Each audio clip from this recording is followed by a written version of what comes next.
Assalamualaikum warahmatullahi wabarakatuh. Baik, pembahasan kali ini yaitu mengenai komunikasi kelompok. Baik, sebelum menjerumus ke dalam materi yang lebih dalam, kita dari kelompok 9 akan memperkenalkan diri terlebih dahulu. Yang pertama ada Mas Aski Faizul Ikhmaluddin, yang kedua ada Mas Rohman Alfariski, dan yang ketiga ada Mbak Rizka Rizja Irzan. Baik, langsung ke pembahasan. Apa itu komunikasi kelompok? Komunikasi kelompok adalah komunikasi yang berlangsung antara seorang komunikator dengan sekelompok orang yang jumlahnya lebih dari 2 orang. Terdapat beberapa pengaruh kelompok pada keefektifan komunikasi. Yang pertama ada konformitas.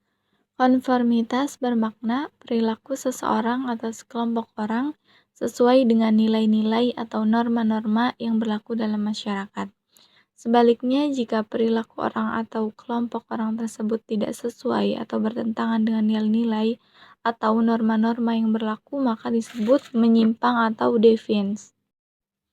Contohnya seperti di beberapa negara di Eropa Barat seperti Belanda dan Belgia, hidup serumah atau perkawinan sejenis lesbia atau gay adalah sesuatu yang konformitas dalam arti telah disahkan oleh pihak yang mempunyai otoritas atau negara. Sementara di negara-negara di wilayah lain hal tersebut dianggap menyimpang atau deviance. Yang kedua ada fasilitas sosial. Fasilitas sosial adalah peningkatan prestasi individu karena disaksikan kelompok. Contoh, banyak pemain teater yang pada waktu latihan aktingnya biasa-biasa saja, tetapi pada waktu pertunjukan yang sesungguhnya akting mereka meningkat luar biasa dalam arti penghayatan mereka terhadap peran mereka benar-benar bagus. Jadi ketika mereka ditonton oleh khalayak banyak atau orang banyak, prestasi pemain teater itu jauh lebih baik. Dan yang terakhir ada polarisasi. Polarisasi berasal dari kata polar yang berarti kutub atau ekstrim, dan kata sasi yang bermakna adanya suatu proses yang sedang berlangsung. Jadi polarisasi berarti proses mengkutub atau proses menuju ekstrim. Contoh kutub itu adalah barat dan timur, utara dan selatan, positif dan negatif, pro dan kontra, dan sebagainya. Sifat-sifat komunikasi kelompok terbagi menjadi 5. Yang pertama, ada kelompok berkomunikasi melalui tatap muka. Yang kedua, kelompok memiliki sedikit partisipan. Yang ketiga, kelompok bekerja di bawah arahan seseorang pemimpin. Yang keempat, kelompok membagi tujuan atau sasaran bersama. Dan yang terakhir, anggota kelompok memiliki pengaruh atas satu sama lain.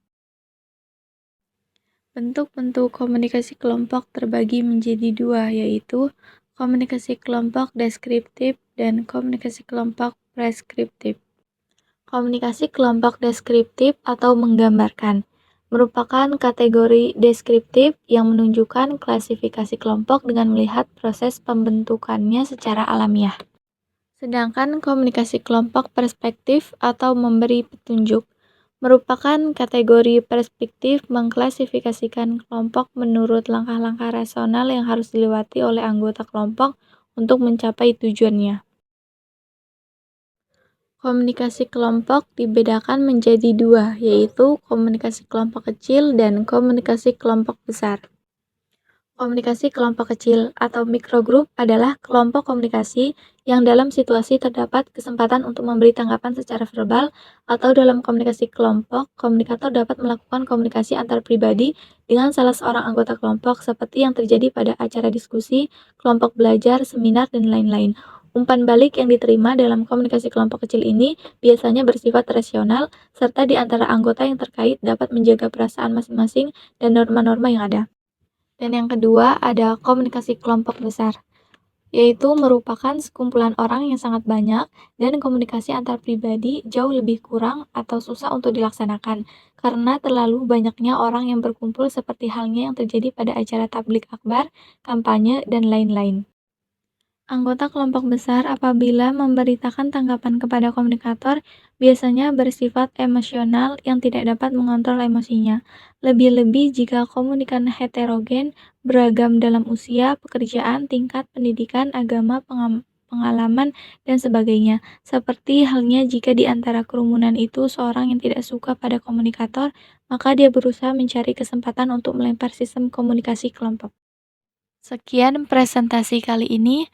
Kami dari kelompok 9 mengucapkan terima kasih dan semoga apa yang kami sampaikan bisa bermanfaat bagi kalian semua. Wassalamualaikum warahmatullahi wabarakatuh.